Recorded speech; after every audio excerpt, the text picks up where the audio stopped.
Hey guys, hope you well today. So I wanted to pop in here because I want to really chat about how many pages or what pages you need to put on your website.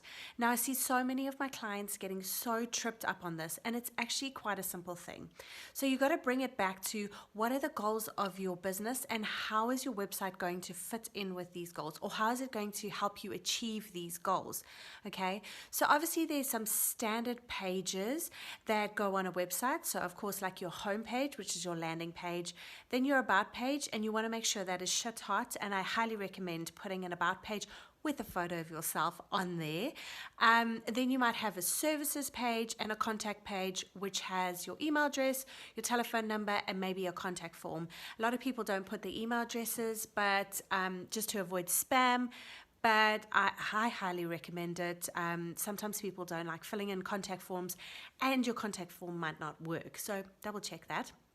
Okay, so what I always ask my clients when they come to me is to list out the priorities and their goals. So what would the priorities of the website be? So if I came to your website today, what would be the number one thing you'd want me to do or action on the website? So some of these could be things like I want someone to look at my services and purchase my services. It could be to opt in for my freebie so I can grow my list. It could be to buy my products. It could also just be to build credibility in the market through a blog post. So I get my client to list out all these priorities, all the priorities that they think, or things that they want the client to do on the website. Okay, then I ask them to highlight number 1, number 2, number 3, top 3 priorities. And then we go from there and we say, what page is actually going to meet this goal, meet this priority? And then we say, okay, those are the pages that we need. And we look at, okay, the top menu, 5 to 6 items, nothing more. Anything over 6, gonna totally overwhelm someone who comes to your website. And if you look at top websites like Marie Forleo, they've actually probably brought it down to like even 4 items.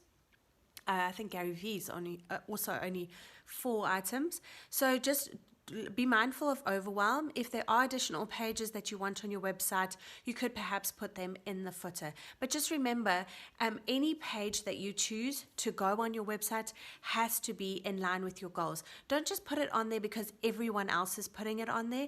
Make sure that it is reaching your goals. Okay, guys, if you have any questions about, what pages you need to go on your website, then drop me a DM. Let's have a chat about it.